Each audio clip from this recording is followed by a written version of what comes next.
माता अदिति कश्यप ऋषि के पास गई और कश्यप ऋषि से कहा कि स्वामी, क्या मेरे पुत्र दुखी रहेंगे, ऐसे कंदराओं में जाकर के छिपते रहेंगे? स्वामी, मेरे पुत्र के सुख के लिए कुछ उपाय बताओ। ऐसा केवल एक मां सोच सकती है।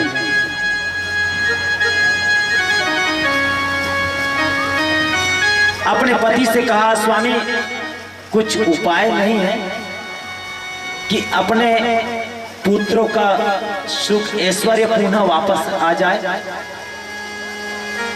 कोई हो तो स्वामी बताओ ना।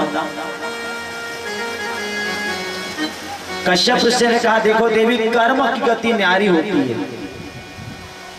होनी बड़ी बलवान होती है। नहीं स्वामी, होनी को बदला जा सकता है अपने कर्म से, होनी को बदला जा सकता है आपके काम से। एक बच्ची थी पढ़ने वाली, थोड़ी सी बुद्धू थी, पढ़ाई में उतने होशियार नहीं थी। वो एक दिन आई हमारे गुरुजी के पास और गुरुजी से कहा, गुरुजी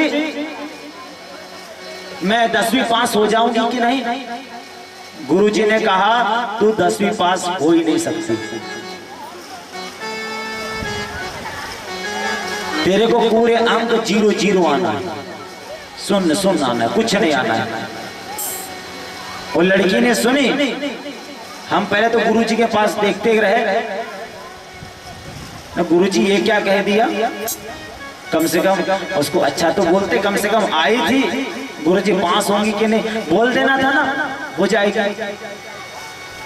वो लड़की जिद्दी प्रवृत्ति की थी, बुद्धू जरूर थी लेकिन जिद थी। वो लड़की रोते रोते घर आई और घर आकर के उसने जिद में ठान लिया कि वो गुरुजी की बात अच्छी कि मेरी बात सच्ची, मैं पढ़ करके पास होकर दिखाऊंगी। जिद के कारण उसने पढ़ना प्रारंभ किया। ये सत्य कथा है, ये हमारे गुरुजी के साथ घटित घटना है। गुरुजी ने जिद से, वो लड़की ने जो बुद्धू थी, उसने अपने जिद से पढ़ना प्रारंभ किया, रात दिन एक कर दी। गुरुजी के निकट के गांव की ही थी, भरथना की। जिद और उस पढ़ाई की लालन ने जब परीक्षा दी, उस लड़की ने 82% अंक बनाया। 82। अपना वो पत्र लिए और पत्र लेकर के गुरुजी के पास आई, मिठाई का डब्बा लेकर। गुरुजी, आपने तो कहा था कि मैं तो फेल हो जाऊंगी, लेकिन देखो मैंने आज 82 अंक बनाया है, ये देखो। गुरुजी आपकी वाणी, बेटा यदि मैं आज उस दिन तेरे को मैं ये नहीं कहता तो आज ये तेरे अंक में जितने पत्रिका है ना, इसमें इतने अंक जले नहीं होते। मैं जानता था कि तेरी बुद्धि कैसी है, तेरी बुद्धि है, योग्यता तुझ में है, तेरी प्रतिभा तुझ में है, लेकिन दिखी नहीं, छिपी हुई थी। तेरी प्रतिभा, तेरी योग्यता तुझ में थी लेकिन छिपी हुई थी, मेरी वाणी ने जगाया। यदि मैं तुझे कटु वचन नहीं कहता तो उस बात को अपने मन पर नहीं लेती, तो आज तेरे 82 अंक बोलो ना नहीं बनते। बोले आज तू लेकर आई है, मेरी सबसे बड़ी गुरु दक्षिणा ये है कि तूने 82 अंक बनाया है। सपन देखने का अधिकार हर किसी को है, लेकिन ज्ञान होना चाहिए उसमें। और बढ़ जाओ आगे आगे, निश्चित तुम्हारी सफलता। कितने भी बुद्धू से बुद्धू क्यों ना हो, अगर आप में अगर प्रतिभा है, योग्यता है, तो आप उस मंजिल तक पहुंच जाओगे, निश्चित है। और गुरु जी की उस वाणी से वो आज कहीं ऑफिसर है वो लड़की, आज भी उस गुरु जी की बात को याद करती है। कभी कभी किसी की वाणी उस व्यक्ति का भव पार करा देती है, उद्धार करा देती है। जैसे माचिस की एक लकड़ी है, उसको आप गुरु बना सकते हो। विद्यार्थी जीवन वाले बच्चों ध्यान देना, माचिस की लकड़ी को गुरु बना लो, आपका गुरु का काम करेगी माचिस की तिल्ली। माचिस की तिल्ली कैसे गुरु? माचिस की एक तिल्ली की पूजा होती है। एक तिल्ली से आत्मा तृप्त होती है, एक तिल्ली को अछूत माना जाता है और एक तिल्ली को चप्पल जूते मार करके बाहर फेंका जाता है। अब आएगा गुरु जी कैसे? एक माचिस की तिल्ली, अगर भगवान के पास दीपक लगाने के लिए माचिस की जरूरत पड़ेगी ना, अगर दीपक लग गया तो पूजा हो गई। हवन को जलाने के लिए भी माचिस की जरूरत पड़ेगी, अगर उसी से लकड़ी से भी हवन जल गया तो पूजा हो गई। भोजन बनाने के लिए भी तिल्ली की जरूरत है ना, अगर भोजन बनाने के लिए तिल्ली की लकड़ी काम आ गई और भोजन बनने के बाद जब रसोई मिल गई, हमारा भोजन बन गया और हम तृप्त हो गए, पूजा हो गई। उधर वो वाली पूजा हो गई, इधर पेट पूजा हो गई। मरने वाले व्यक्ति को जलाने के लिए भी लगेगी कि नहीं? मरने वाले व्यक्ति को अग्नि संस्कार के समय लगाए तो उसको बिटाल मानेंगे, सूतक मानेंगे। वहां से आए भैया, वहां से आया और सूतक से है, सूतक हो गया। और सिगरेट पीने वाले को भी,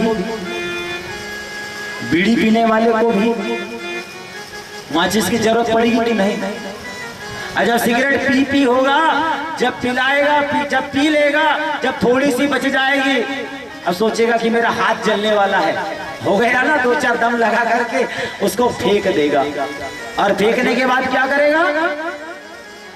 बोलो जरा। लात से कुचलेगा, लात भी नहीं, लात से कुचलेगा तो पैर जलेगा, और पैर में जो होगा पादुका, चप्पल या जूता उससे मारेगा। मतलब संग, जिसको संग जैसा मिल जाए, यदि संगति अच्छी मिल गई तो आपकी पूजा हो सकती है। संग का प्रभाव, यदि संगत यदि आपकी अच्छी मिल गई तो आपकी पूजा हो सकती है, संगति से आपका तारंतरण हो सकता है। और यदि कुसंगत भी संगत में पड़ गए तो जैसे वो बीड़ी को फेंकते हैं वैसे तुमको बाहर फेंका भी जा सकता है। संग का प्रभाव।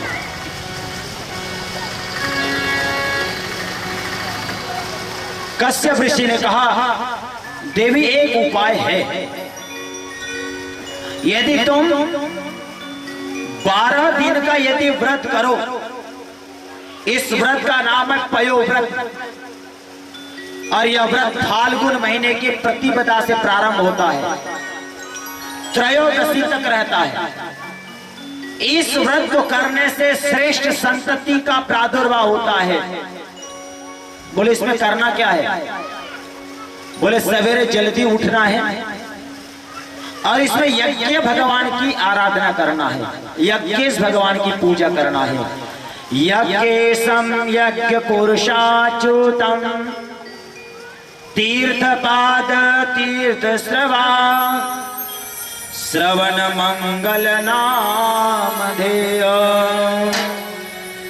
आपन्न लोक वृजिन्नो पयोदया सन्नाकृति सौ भगवान दीननाथ। यदि तुम पयोव्रत करो, नियम से करो, संयम से करो, तो निश्चित ही तुम्हारी आपत्ति, तुम्हारी मन की जो कामना है, जो मनोकामना है, वो पूरी होगी। माता अदिति ने उस व्रत को किया है, यज्ञ भगवान की आराधना की है, यज्ञेश भगवान की स्तुति करी है। और यज्ञेश भगवान की स्तुति करने से क्या हो गया? कि भादो का महीना शुक्ल पक्ष द्वादशी, क्योंकि राजा बलि को युद्ध से जितना आसान नहीं, युद्ध से कोई परास्त कर ही नहीं सकता था। जिसके पास गौ सेवा है उसको कोई नहीं छल से मार सकता, जिसके ऊपर संत कृपा है, गुरु कृपा है, उसको कोई परास्त नहीं कर सकता। इसलिए सब देवताओं ने भगवान नारायण से आराधना करी है और माता अदिति ने पयोव्रत किया है, उसी का फल स्वरूप भगवान नारायण माता अदिति के यहाँ भाद्रपद शुक्ल पक्ष की द्वादशी तिथि दिन के 12 बजे भगवान नारायण के स्वस्वरूप वामन अंगुल के प्रकट हो गए, जिनका नाम हुआ वामन। बोलिए वामन भगवान की जय।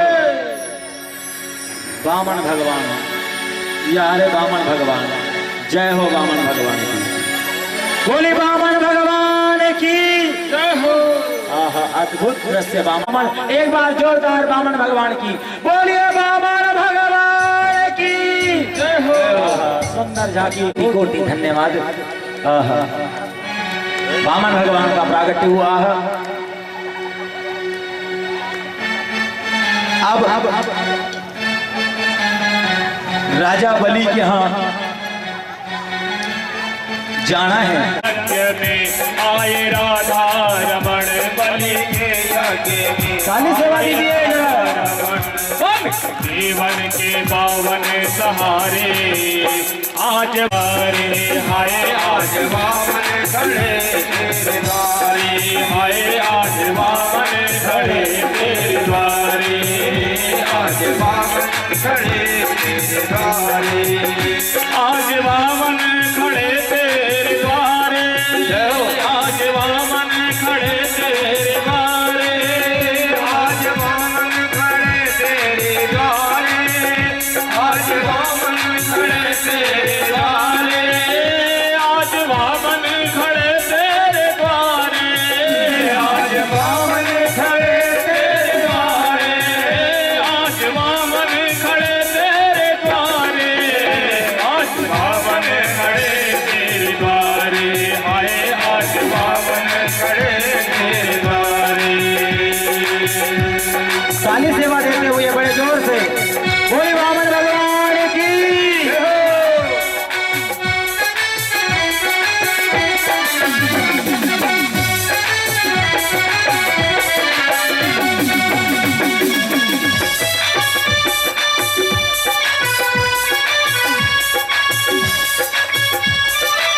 ओ माता अदिति,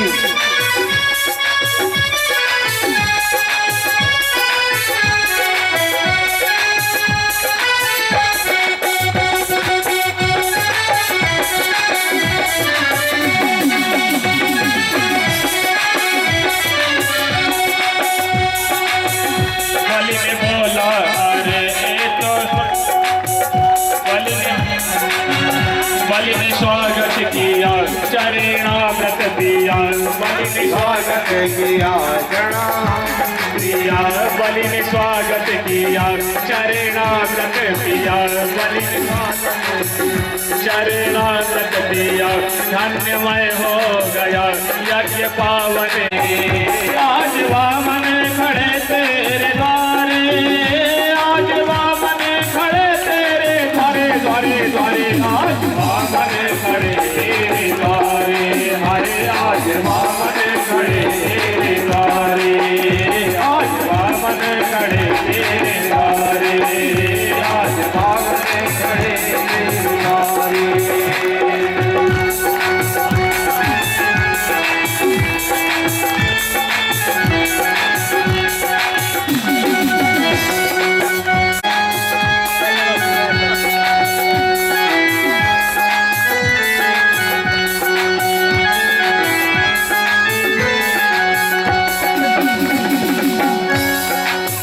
शुक्र बोले हरेव रक्षा तो करना सदा काम है, देव रक्षा तो करना सदा काम है, देव रक्षा तो करना सदा काम है, देव रक्षा तो करना सदा काम है।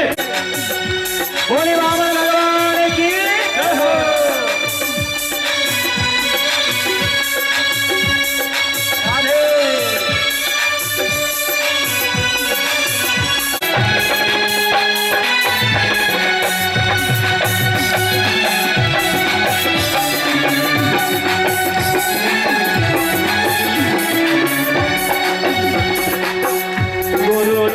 क्षमा करना मैं भूमि दान दूंगा, गुरुदेव क्षमा करना मैं भूमि दान दूंगा, गुरुदेव क्षमा करना मैं भूमि दान दूंगा, गुरुदेव क्षमा करना मैं भूमि। हमने दान लिए, उसके दान के बदले में हमको भगवान से प्रार्थना करनी पड़ेगी। अगर हमने उनके लिए भगवान से प्रार्थना नहीं की तो कर्जा कहलाता है। इसलिए महाराज श्री कुछ नहीं 3 पग भूमि दे दे, वो भी मेरे ही पैर से चाहिए। शुक्राचार्य जी ने दूर से देखा, ये कौन है भाई? दिव्य दृष्टि से पता चला कि ये वामन भगवान है, नारायण है, बलि को छलने आए हैं। इसलिए शुक्राचार्य जी ने दूर से देखा। तब तक इनकी बात हो रही है। बोले 3 पग भूमि मुझे अपने ही पैर से चाहिए। राजा बलि हंसने लगे, कहने लगे 3 पग भूमि, एक दिन का अनाज नहीं बनता है और साल भर निर्वाह करना है। हाँ? बोले महाराज से 3 पग भूमि दो, उसका संकल्प लो।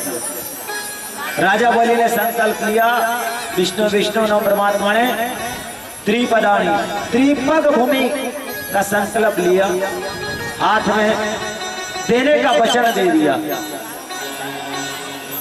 शुक्राचार्य जी महाराज वहां आए। शुक्राचार्य जी महाराज ने देखा कि ये तो वामन भगवान है, बलि को छलने आए हैं। शुक्राचार्य जी ने राजा बलि को एकांत में ले गए। अरे राजा बलि, ये वामन को दान मत दे, दान मत दे। क्यों? अरे ये तेरे को छलने आया है। कौन?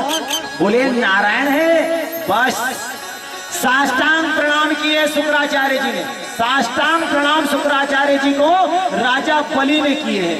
गुरुदेव आपकी कृपा से मेरे को नारायण के दर्शन हो गए। गुरु जी धन्य है आप, आपकी दृष्टि, आपका मार्गदर्शन, आपने मुझे नारायण दिखा दिए। ये सब कुछ नारायण का तो दिया हुआ है, जो कुछ है सब नारायण की कृपा है। और नारायण की कृपा से जो कुछ मिला है सब हरि कृपा है, हरि कृपा ही केवलम। मैंने तो गुरु जी संकल्प ले लिया, देने का वचन दे दिया है। और नारायण का ये, नारायण को देने में मुझे क्यों, अरे उन्हीं का तो है, उन्हीं को देने में मैं कंजूसी क्यों? और जब संकल्प लेने लगे तो शुक्राचार्य जी सूक्ष्म रूप से एक पात्र में बैठ गए। भगवान ने कुशाली राजा बलि से कहा इस छिद्र में डाल दो, जिससे शुक्राचार्य जी महाराज की एक आंख फूट गई। किसी को दान देते समय नहीं रोकना चाहिए, अच्छे कार्य के लिए कभी नहीं रोकना चाहिए। यदि कोई दान दे रहा है तो अपना दे रहा है, अपन तो ना तो वहां पर लेने वाले हैं ना दे वाले, वहां पर बीच में नहीं गिरना चाहिए। और जो गिरते हैं, जो बाधा लाते हैं, उनका एक आंख गोविंदाय नमो नमः, एक पैर गोविंदाय नमो नमः। अच्छे काम में कभी बाधा मत डालो। शुक्राचार्य जी महाराज वहां से चले दिए हैं और राजा बलि वामन भगवान के पास आए और 3 पग भूमि का संकल्प लिया है। 3 पग की भूमि देने का जब संकल्प लिया, राजा बलि ने कहा प्रभु मैंने आपको 3 पग देने का संकल्प पूर्ण किया। राजा बलि ने जैसे आंखें बंद करी है भगवान के दर्शन देखने के लिए, बोले मैंने 3 पग आपको दे दिया, आप अब 3 पग ले लीजिए। राजा बलि जैसे प्रणाम करने के लिए झुका है, वैसे वामन भगवान ने विराट रूप धारण कर लिया। और ये विराट भगवान की जय। राजा बलि ने देखा, आंखें खोलकर तो बटुक बनकर आए थे, विशाल रूप देखकर के चकित रह गए। बटुक बनकर आए थे, विशाल रूप कैसे?